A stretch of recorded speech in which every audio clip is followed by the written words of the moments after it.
Nuevamente es una bendición estar con ustedes y el día de hoy vamos a continuar nuevamente con nuestro estudio bíblico en Romanos capítulo 3. Y para los que se conectan por primera vez usamos una herramienta denominada época y que usamos en este estudio exegético en la cual la E significa un ejemplo a seguir, la P una promesa a reclamar, la O es un mandamiento a obedecer, la C es un pecado a confesar y la A un cambio de actitud.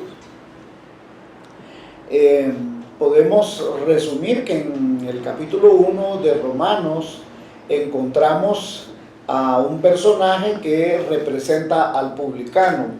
Y en el capítulo 2 de Romanos encontramos al fariseo o al moralista. Entonces Pablo nos pone en perspectiva que todo el capítulo 1 representa a un hombre pecador y que sabe que es pecador y que necesita una solución para su pecado. Y en el capítulo 2 de los versículos 1 al 16 encontramos a un hombre que se cree con el derecho de señalizar el pecado de otras personas. Y por eso dijimos que uno era el publicano y el otro era el fariseo.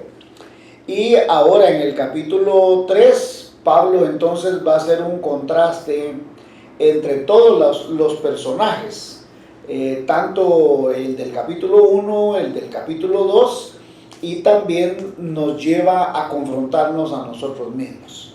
Entonces, versículo 1 del capítulo 3.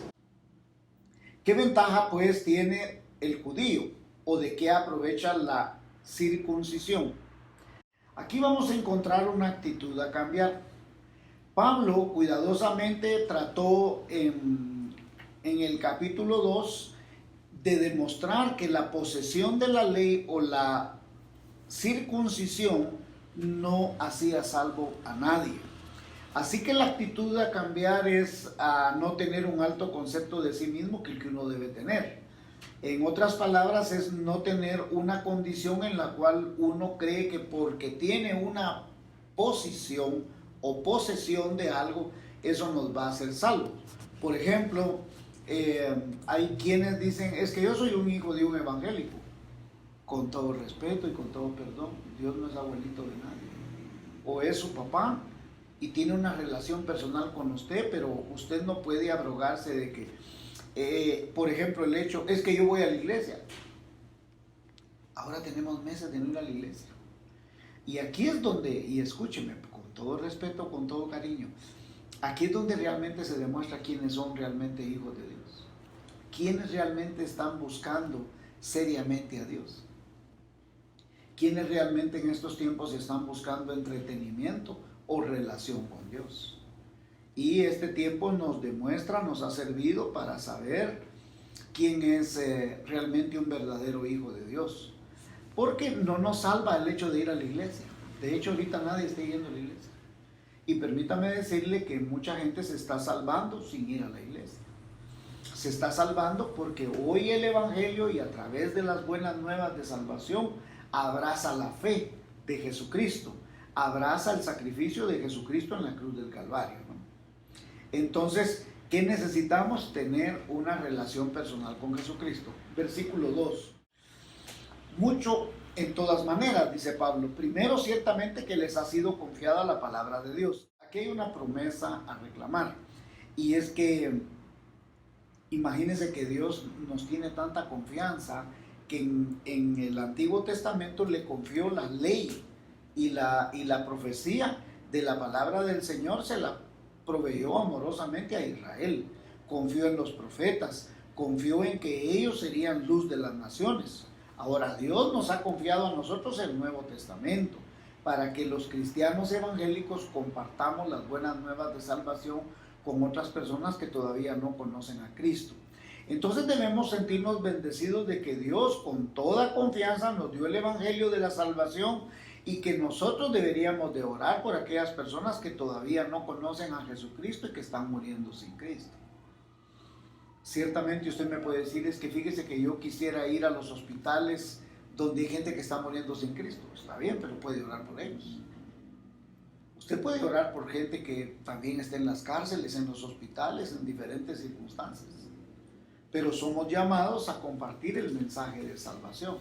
Y como decía en el estudio pasado, usted ahora tiene la oportunidad de ser un misionero moderno. ¿Y cómo puede hacerlo? Envíe mensajes, envíe este mismo estudio, compártalo en las redes sociales. O usted mismo puede enviar una oración a una persona que está sin Cristo o a una persona que es cristiana pero que está desanimada. No copie oraciones de otra persona. Hoy en día mucha gente no quiere ni hablar ni escribir. No, usted puede hacer una oración bien bonita. Tengo interés en ti, me preocupo por ti y quiero hacer esta oración delante de Dios. No tiene que ser un gran testamento. Unas líneas que usted le escribe y la otra persona, ¿sabe? Muchas personas se sintieron desafiadas y lo hicieron. Hay personas que ya me han escrito y me han dicho, yo le envié una oración a 10 personas y por ejemplo uno me dijo, 5 me contestaron y que estaban muy contentos, muy animados, y algunos de ellos no eran creyentes, y que se animaron de saber que había una persona que estaba orando por ellos. Imagínense qué bendición. Número 3, pues que si alguno de ellos ha sido incrédulo, su incredulidad habrá hecho nula la fidelidad de Dios. Nuevamente hay una promesa a reclamar. Dios es el ser más inigualable que puede existir, ya que a pesar de que Israel lo rechazó al Evangelio, rechazó al Mesías, Dios no lo rechazó a ellos. Dios siempre tiene en el corazón mismo de Él al pueblo de Israel. Y Dios siempre será fiel aunque su pueblo no lo sea. De hecho, en todo el Antiguo Testamento vemos varias escenas, varias historias, varias temporadas en que Israel le fue infiel a Dios. Y Dios nunca le dejó de ser fiel a Israel. Y Dios sigue siendo igual para nosotros. Dios siempre será fiel aunque el pueblo no lo sea. Dios es el único ser sobre todo el universo que respalda con cielo, mar y tierra su lealtad y su fidelidad. Dios siempre ha sabido que siempre habrá alguien que lo rechace, que lo niegue, pero no por eso el Evangelio es un fracaso. No por eso se nulifica el Evangelio. Más aún muestra la fidelidad de Dios en que a pesar de que se le ha rechazado, Dios sigue siendo fiel. Dios nunca basará su fidelidad a nuestra respuesta, sino en su profundo amor por nosotros, el cual es realmente incomprensible, dado que nosotros, aún siendo pecadores infieles, Él no deja de ser fiel, porque Él no puede contradecir su naturaleza. Versículo 4. De ninguna manera antes bien sea Dios veraz y todo hombre mentiroso, como está escrito, para que sea justificado en tus palabras y venzas cuando fueres juzgado. Aquí vamos a encontrar ahora una promesa a reclamar. La veracidad de Dios es una promesa porque todo lo que Dios ha dicho es en nuestro beneficio y ni una sola letra de lo que Él dice es mentira. Dios nunca mentirá, su naturaleza no se lo permite. Sus atributos morales y espirituales son inherentes a su ser, ya que Él es puro, es inmarcesible e inmutable. Aunque todos los hombres dijeran algo diferente a lo que Dios diga, Él seguirá siendo veraz y todo hombre mentiroso. Eso es lo que Pablo trata de decirnos. Esta veracidad de Dios nos beneficia, ya que todo lo que ha prometido lo va a cumplir. Y debido a que no puede mentir, por eso Él también otorga salvación eterna y no a medias. O sea, lo que Él da es una salvación para toda la vida. De ahí también el por qué la salvación no se puede perder. Si te salvó, no habría un solo motivo para quitarte la salvación, ya que se rompería su fidelidad, su lealtad y su veracidad. O sea, Dios no puede decir, bueno, ya le otorgué salvación y lo he sellado para el día de la redención y después decir, quizás me equivoqué con este. No, Dios no se equivoca. Dios es inmutable, es inmarcesible y es veraz. ¿Cómo podría entonces el hombre ser justificado? Porque eso es lo que nos está hablando Pablo aquí, ¿verdad? Únicamente por la fe. Porque mire cómo dice el versículo. Dice, de ninguna manera antes sea Dios veraz y todo hombre mentiroso, como está escrito, para que seas justificado en tus palabras y venzas cuando fueres juzgado. ¿Cómo usted puede ser justificado? Únicamente por la fe. ¿En dónde? En sus propias palabras. Confesando con tu boca que Jesús es el Señor para gloria del Padre. O sea, tú lo reconoces a Él como Señor y Salvador y eso te justifica con tus palabras.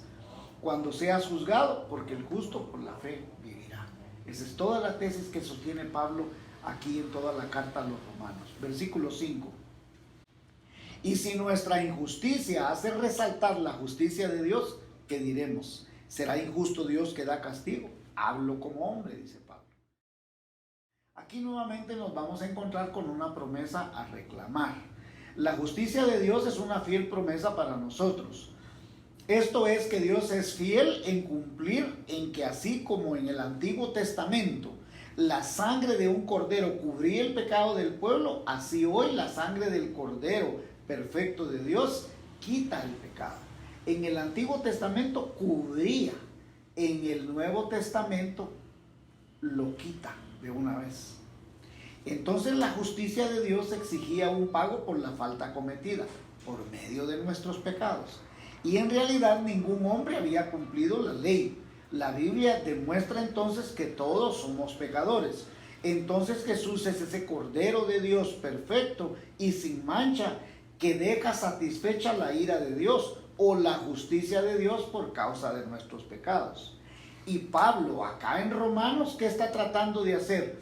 Él tiene un diálogo con un aparente opositor y por eso Pablo está en ese diálogo de autopreguntas.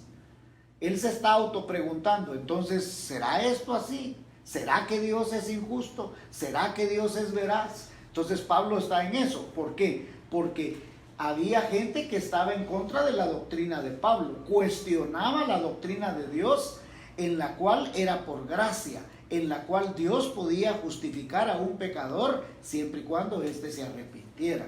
Entonces la justicia de Dios es demostrada por su amor por nosotros, en que siendo pecadores Cristo murió por nosotros. Pero por supuesto, la persona que no quiere aceptar ese acto de amor y de fe es la persona que se condena a sí mismo. Entonces Dios no está obligado a salvarla. ¿Por qué? Por cuanto no quiere creer en el unigénito Hijo de Dios que murió en la cruz. Por ejemplo, quizás este es el mejor ejemplo que puedo citarle y que algunos teólogos lo plantean quizás de una manera similar. Y yo quiero planteárselo a usted para que le pueda quedar claro de alguna manera, ¿verdad? El caso de Judas. Pablo viene planteando aquí una tesis. Si Dios es justo, es injusto, si la justicia de Dios cómo se manifiesta. Entonces planteemos el caso de Judas. Judas podía presentar una defensa ante Dios y decirlo de esta manera: yo sé que traicioné a Jesús y que al final tú, Señor Dios Todopoderoso, lo usaste para salvar a la humanidad. Además, yo estaba cumpliendo las escrituras y todas las profecías. Al final lo que yo hice, lo hice para bienestar del mundo. Entonces, ¿cómo tú puedes juzgarme a mí si eso fue para bien? La respuesta a Judas sería esta: cierto es que Dios usó la maldad de tu pecado, pero para bien nuestro. Pero al final sigue siendo tu maldad. Judas no pudo quitarse esa maldad de encima. Ahora, el problema de Judas es que el Judas no quiso arrepentirse. Jesús mismo le advirtió en la mesa cuando estaban cenando que él iba a morir porque ya estaba determinado. Lucas 22:22. Y en Mateo 26, de los versículos 17 en adelante, todavía Mateo lo presenta con mucha más claridad. Ya que durante la cena Jesús revela a sus discípulos, les dice: el Hijo del Hombre va porque así está determinado en las Escrituras y va a ser entregado. Uno de los que esté en la mesa conmigo me va a entregar. Y todos le preguntaron: ¿seré yo? ¿Seré yo? En la medida que todos y cada uno de estos le preguntan: ¿seré yo? El mismo Judas le pregunta: ¿seré yo? Le dice: tú lo has dicho, le dice. Entonces él recalca: el Hijo del Hombre, dice, está determinado que va a morir, pero hay de aquel por el cual va a ser entregado. O sea que Judas, con conocimiento de causa, él lo va a entregar. Y Jesús todavía le dice: aquel hombre mejor le hubiese sido no haber nacido. Eso fue contundente como advertencia. Y con todo, él siguió en su maldad de codiciar y de vender a Jesús por unas monedas de plata.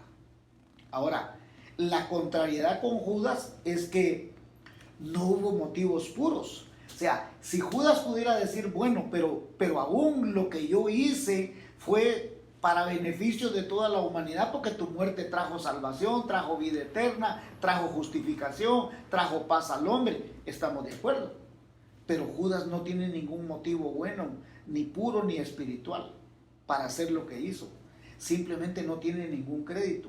Todo lo que hizo, lo hizo por codicia y por maldad. Ahora bien, cuando Pablo termina este versículo, dice, esto lo digo, hablo como hombre, dice Pablo. Ahora, lo que nos está diciendo es que no es que no tenga la inspiración del Espíritu Santo. Claro que tiene la inspiración del Espíritu Santo. Pero Pablo está diciendo, yo estoy hablando también como un hombre que fue contaminado por el pecado y que ha sido justificado. Yo estaba manchado, pero ahora he sido justificado por la misericordia y la bondad y el amor de Dios. Entonces Pablo se atreve a decir, lo que estoy diciendo, lo digo como versículo 6. En ninguna manera, dice. De otro modo, ¿cómo juzgaría Dios al mundo? Aquí hay una actitud a cambiar. Y la actitud a cambiar es desconocer la doctrina de Dios, el amor de Dios, la gracia de Dios, la misericordia de Dios. Este verso trae la misma tónica de todo lo anterior, es parte del diálogo que Pablo viene trayendo con sus opositores a la doctrina de la gracia. El antagonista o los antagonistas de Pablo, él dice en el verso anterior que si mi justicia le da gloria a Dios, ¿por qué me juzga entonces? Si bien es cierto que nuestro pecado le trajo gloria a Dios por su sacrificio y justicia, eso no nos da derecho a gozar del amor de Dios. Por el contrario, eso mismo le da el derecho a Dios a hacer justicia sobre nuestra maldad no arrepentida, ya que Dios nos dio el chance de arrepentirnos y con todos no quisimos aceptar y arrepentirnos.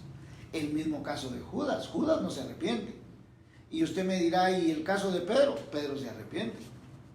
Ahí está el contraste de los dos, porque uno también debemos reconocer que Pedro lo negó también.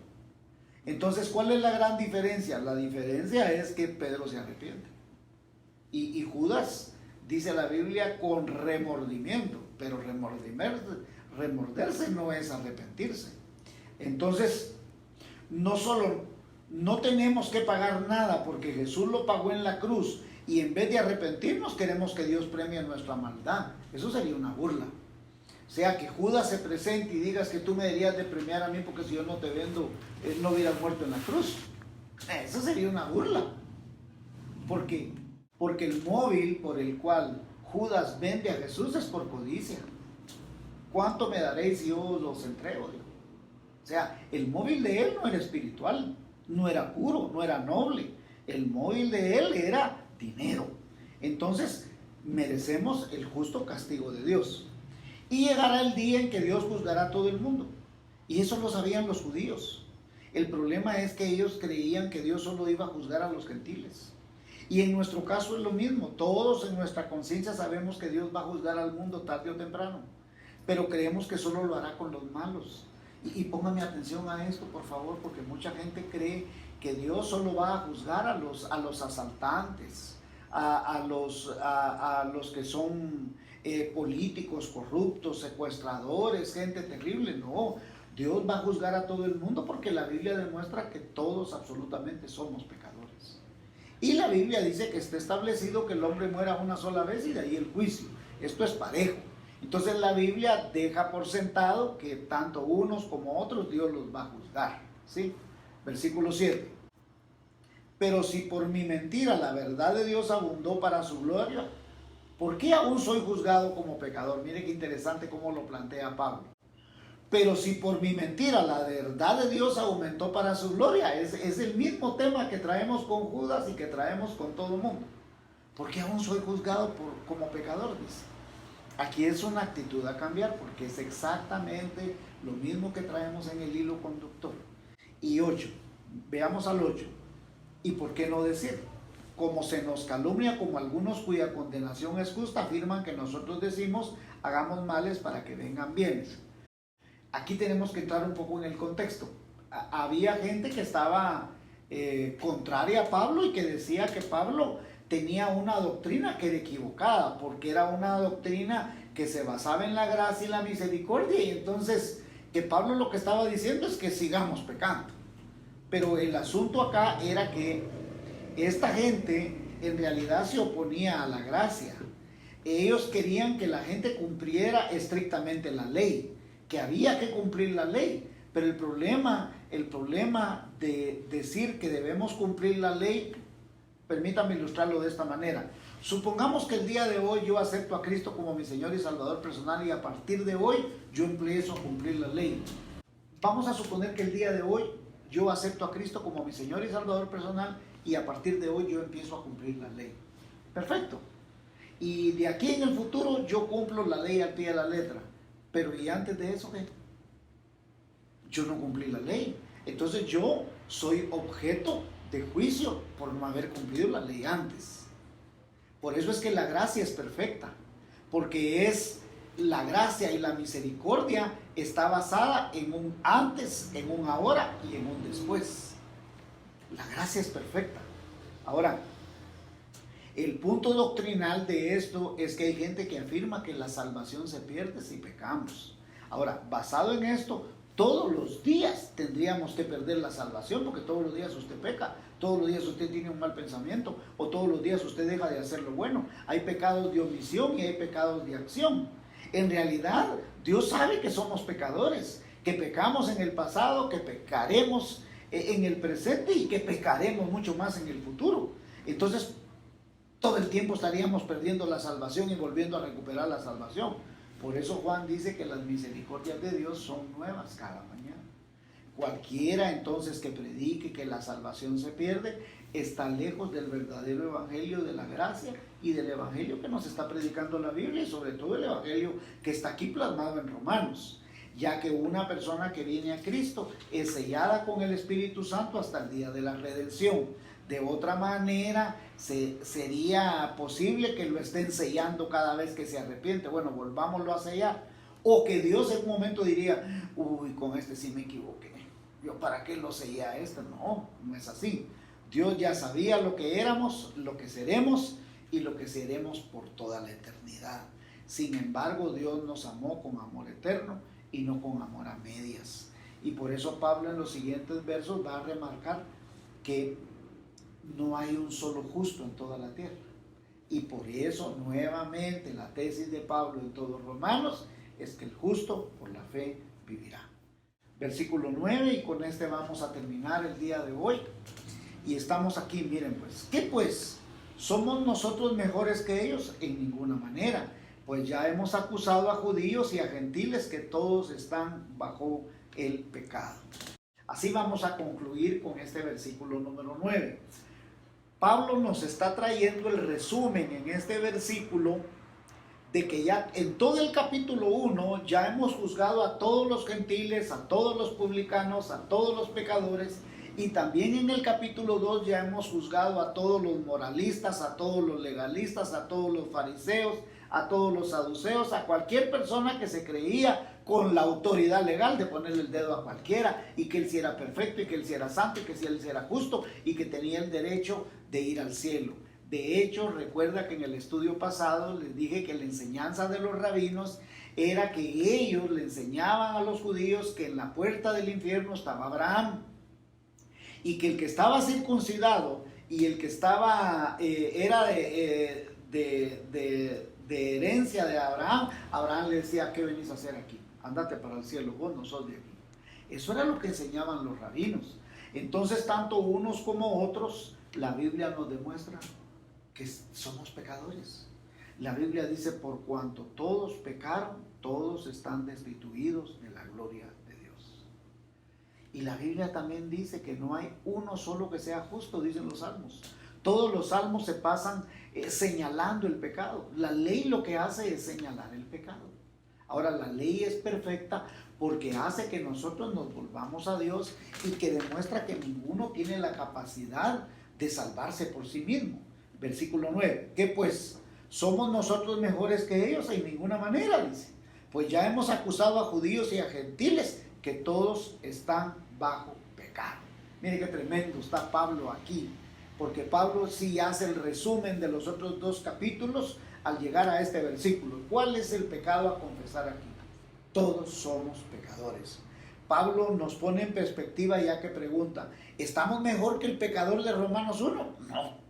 ¿Estamos mejor que el pecador de Romanos 2? No. ¿Estamos mejor que los judíos? No. ¿Estamos mejor que los gentiles? No. Definitivamente todos somos iguales, dice Pablo. Pablo eso es lo que está tratando de demostrar aquí. Y en realidad todos estamos bajo la tiranía del pecado. Póngame atención a esto. Ninguno por sí solo se puede librar de la esclavitud del pecado. No sé usted, pero cuando yo vine a los pies de Cristo, yo había tratado de dejar de fumar y de tomar. Por ejemplo, dejaba 3 meses de tomar y volvía a caer. Dejaba 6 meses de tomar o de fumar y esto, y volvía a caer en eso. ¿Y cuándo fue que yo fui libre de esa esclavitud? Solo hasta que vine a los pies de Cristo. Sí que algunos me dirán que hay gente que deja de tomar por sí solo, y es cierto, yo no se lo voy a negar, le doy la razón, que hay personas que dejan de fumar, dejan de tomar, pero lo que he aprendido es que tapan la botella, pero destapan un montón de vicios, no solo, y otros males en su vida. Mire, conozco familiares, amigos, conocidos, que dejaron de tomar, pero agarraron el vicio del cigarro, o se volvieron amargados con su familia, amargados con la sociedad. Gente que está inconforme con su propia vida. Y es por eso, permítame decirle con toda propiedad, cualquier pecado es una cadena que nos esclaviza. Jesús trató de decírselo cuando los fariseos, los saduceos, todos, nosotros somos hijos de Abraham, nosotros no estamos en condenación, y Jesús les trató de decir, toda persona que esté en pecado es esclavo del pecado. Eso lo dijo Jesús, son palabras de Jesús. Ahora, solo Cristo rompe las cadenas. Y si usted por ahí tiene una cadena, permítame decirle que solo Cristo rompe las cadenas. Cristo da la liberación perfecta, porque cuando Cristo nos limpia, nos libera, no amarga, trae paz al corazón, trae liberación al corazón, trae liberación al alma. Por eso solo Jesucristo rompe las cadenas. Y si usted aún no le ha entregado su corazón a Cristo, ahí donde usted está, entréguele su corazón a Jesús. Dígale, Señor Jesús, ahora yo comprendo que todos somos pecadores, que no hay nadie sobre la tierra que no sea pecador, y que yo necesito de tu gracia, necesito de tu misericordia. No rechace el plan de salvación. Jesús está a la puerta, dice, yo estoy a la puerta y llamo. Si alguno oye mi voz, yo entraré con él, cenaré con él y él conmigo. Jesús está tocando la puerta de su corazón.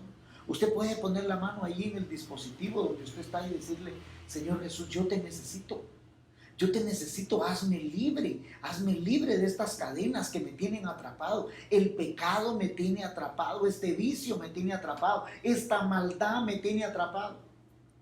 Si Cristo viene a su corazón, conoceréis la verdad y la verdad os hará libres, dice la bendita palabra de Dios. Es mi oración que usted pueda ser libre, es mi oración que usted tenga un encuentro personal con Jesucristo. Que Dios le bendiga y que la paz de Jesucristo sea sobre usted. Usted puede hacer esta oración que está al final.